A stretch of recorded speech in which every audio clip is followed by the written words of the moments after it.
अस्सलाम वालेकुम, कैसे हैं आप? ठीक हैं, खैरियत से हैं? नए व्लॉग के साथ आपकी खिदमत में हाज़िर हैं जनाब। आज के वीडियो में बात करेंगे अहम तरीन मामले पे, जो कि कौमी सलामती कमेटी के इजलास के हवाले से है। इसमें पीटीआई ने शिरकत नहीं की। इसके साथ साथ आज इमरान खान साहब से रूटीन की जो मुलाकात थी, उनके लॉयर्स की, उनकी फैमिली के मेम्बरान की, वो मुलाकात हुई है। उसमें खान साहब ने बड़ी अहम जो है वो बातें की हैं, वो आपके सामने रखेंगे आज के वीलॉग में। और आपको ये भी बताएंगे कि इमरान खान या पीटीआई के अलावा किन अहम लोगों ने इस इजलास में शिरकत नहीं की और क्यों मौजूदा जो हुक्मरान हैं, चाहे या मौजूदा जो क़यादत है, चाहे वो हुक्मरान तबके के लोग हैं या मिलिट्री इस्टेब्लिशमेंट के, वो शायद संजीदा नज़र नहीं आ रहे इस अहम कौमी नौइयत के मामले के हवाले से, कि दहशतगर्दी पे किस तरह से जो है वो काबू पाना है, ये कैसे कंसेंसस डेवलप करना है इस अहम नौइयत के मामले पे। तो आज के वीलॉग में ये सारी चीज़ें आपके सामने रखेंगे। शुरू करते हैं वीलॉग और आपको बताएं कि पाकिस्तान में जनाब, जब हम ये वीलॉग रिकॉर्ड कर रहे हैं तो एक अहम तरीन बैठक जो है वो इस वक्त जारी है इस्लामाबाद में। नेशनल सिक्योरिटी कमेटी की मीटिंग जो है वो इस वक्त जारी है जब हम वीलॉग रिकॉर्ड कर रहे हैं, और इसमें पाकिस्तान की जो मुसल्लह अफ़वाज के सरबराहान हैं वो शरीक हैं।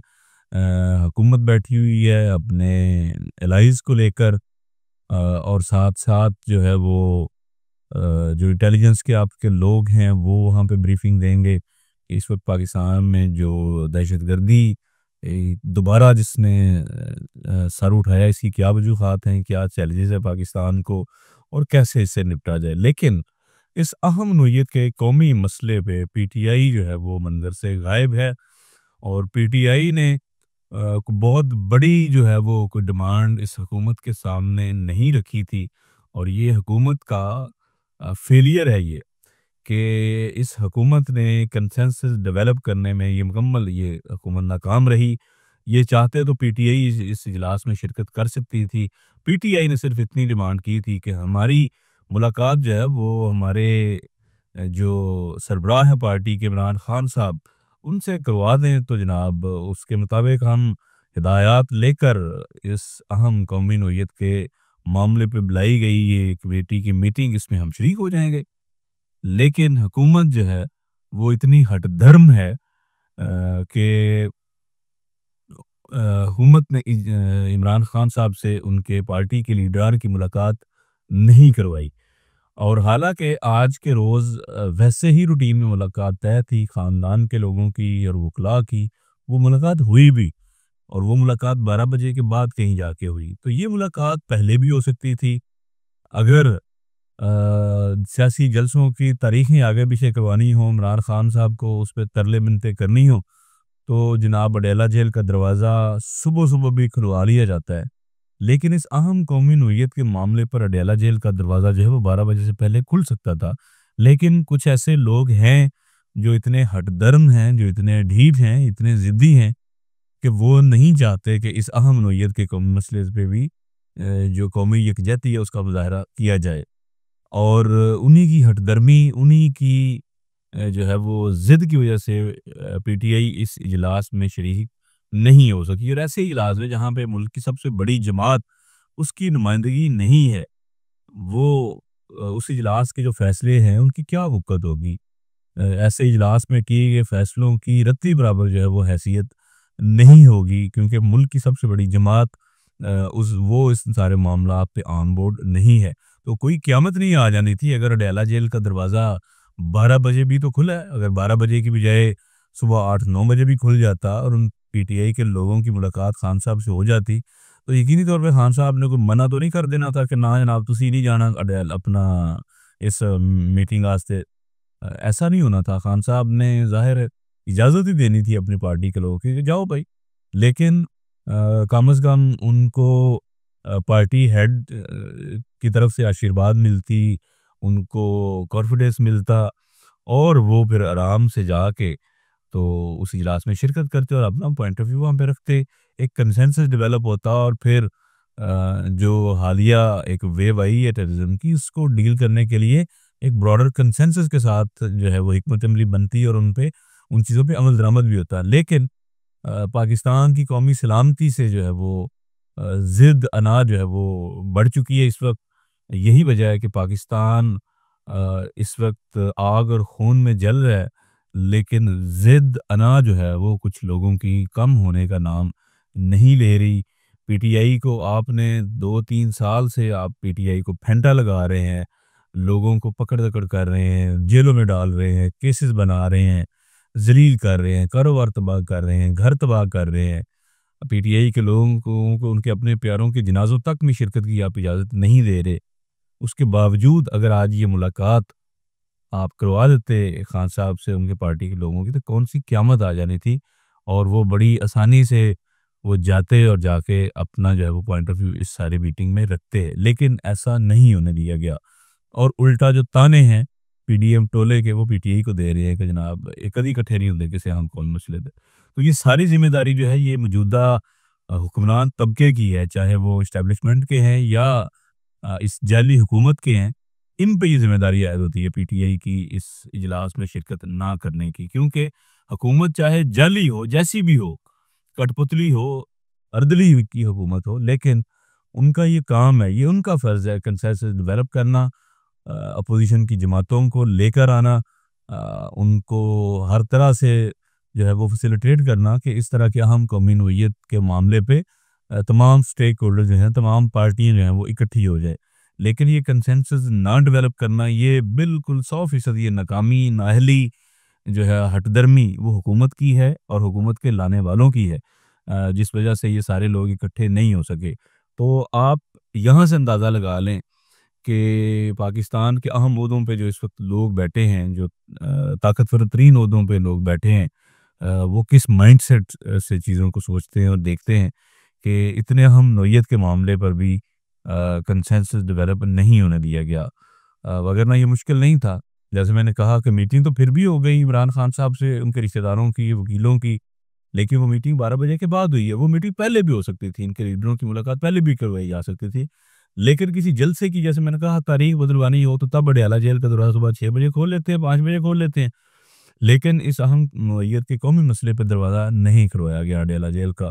तो ये इंतहाई अफ़सोसनाक है और ये रवैया जो हुकूमत का है और इस्टेब्लिशमेंट का, ये इंतहाई अफ़सोसनाक और काबिल मज़म्मत है कि पाकिस्तान जो है वो इस वक़्त अहम तरीन जो है वो नौइयत के मसाइल से दो-चार है, लेकिन कुछ हठधर्मियों की वजह से जो एक ग्रेटर कंसेंसस था वो डेवलप नहीं हो सका। तो फिर ऐसे फैसलों की वक़्त भी कोई नहीं होगी और अवाम जो है वो इसी तरह ज़लील-ओ-ख़्वार जो है वो होगी, जो गुज़िश्ता 2-3 सालों से हो रही है। और टेररिज्म की वेव पे काबू पाने के लिए ज़रूरी है था कि जनाब एक ग्रेटर कंसेंसस डेवलप किया जाता। बहरहाल खान साहब की आज मुलाकात उनके ख़ानदान से हुई। उन्होंने कहा कि मेरे पास तो पिछले कई रोज़ से ना टीवी है, ना अखबार है, मुझे नहीं पता कि क्या हो रहा है। और इसके साथ-साथ उन्होंने कहा कि मेरी जमात मुझसे पूछे बगैर कैसे एपीसी में या इस कौमी सलामती कमेटी के इजलास में जा सकती थी। मेरी कमेटी ने अगर ये फैसला किया है कि मुझसे मुलाकात के बाद हम जाएँगे, तो ये उनको बहुत बड़ी डिमांड नहीं रखी थी। इसके साथ-साथ खान साहब ने मौजूदा जो मिलिट्री एस्टेब्लिशमेंट है उनको काफ़ी ज़्यादा जो है वो क्रिटिसाइज़ दोबारा किया है कि उन्होंने मिसालें दी हैं खान साहब ने कि जनाब जनरल याहिया ने भी शेख मुजीब को तो गिरफ्तार किया, जेल में डाला, लेकिन उसके ख़ानदान, बीवी-बच्चों को जेल में नहीं डाला। इसी तरह जनरल ज़िया ने अगर भुट्टो को फांसी दी तो उनकी बीवी को कैद में नहीं डाला। इसी तरह जनरल मुशर्रफ ने जब नवाज़ शरीफ को जेल में डाला, तो नवाज़ शरीफ की बीवी जो है उसको जेल में नहीं डाला। लेकिन मौजूदा जो एस्टेब्लिशमेंट के लोग हैं, इन्होंने ना सिर्फ इमरान खान को जेल में डाला, बल्कि उनकी बीवी को भी जेल में कैद किया हुआ है। तो ये एक अफ़सोसनाक और काबिल अफ़सोस जो है वो अमल इस वक़्त पाकिस्तान में जारी है और ये एक अहम तरीन मौका था जहाँ पे कुछ जो हैं वो दूरियाँ कम हो सकती थीं, कुछ गिले-शिकवे कम हो सकते थे और उन सारी चीज़ों को, जो ज़ुल्म और सितम पीटीआई पे हुआ, वो उस पे पसे पुश्त डालकर आगे बढ़ सकते थे।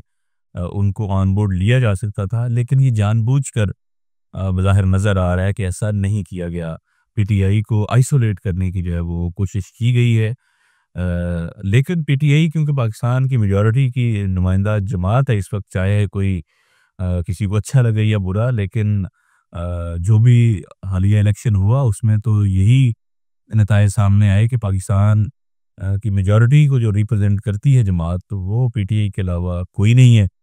उनकी आप पॉलिसी से इख्तलाफ कर सकते हैं, उनके सियासी जो है वो नुक्ता नज़र से आप इख्तलाफ कर सकते हैं, लेकिन हकीकत यही है कि वोट के ज़रिए अगर आपने गेज करना है किसी भी जमात को कि वो कितनी नुमाइंदगी करती है लोगों की, तो वो पीटीआई थी लास्ट इलेक्शन में, ये वाज़ेह हुआ।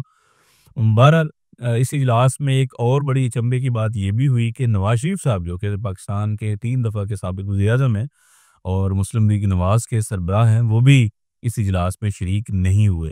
ये बड़ी हैरानकुन बात है। इसी तरह मोहसिन नकवी जो कि वज़ीर दाखिला हैं, वो भी इस ख़ुसूसी इजलास में शरीक नहीं हुए। यहाँ से आप अंदाज़ा करें इस अहम तरीन कौमी नोयत की जो मीटिंग है, इसकी क्या हैसियत है?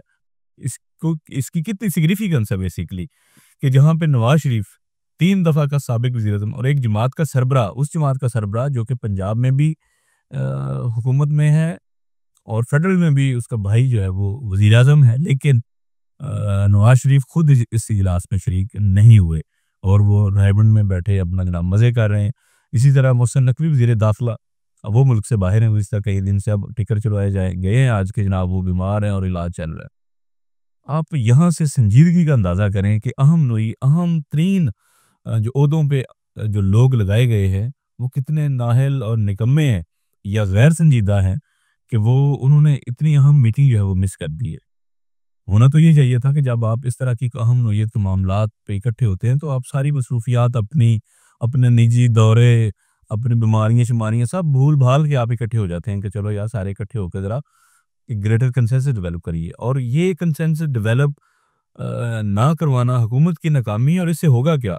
ये तो दहशतगर्दों को जो है वो शह देने की बात है, या उनका जो है आप देखें कि उनको इससे जो है वो आप कह लें कि बूस्ट मिलेगा इस मामले को लेकर के। ये तो सारे साढ़े खिलाफ लड़न वास्ते इकट्ठे नहीं आए, साड़ियाँ तो मौजां ने, ਅਸੀਂ तो जनाब होर जिहड़ा खुदा ना खास्ता कार्रवाइयाँ करांगे और पाकिस्तान के लिए हालात मज़ीद बदतर होने जा रहे हैं। ये साफ नज़र आ रहा है कि सिक्योरिटी मसाइल को लेकर जितनी गैर संजीदगी का मुज़ाहरा मौजूदा जो है वो हुक्मरान टोला वो कर रहा है, इससे पहले इसकी मिसाल नहीं मिलती।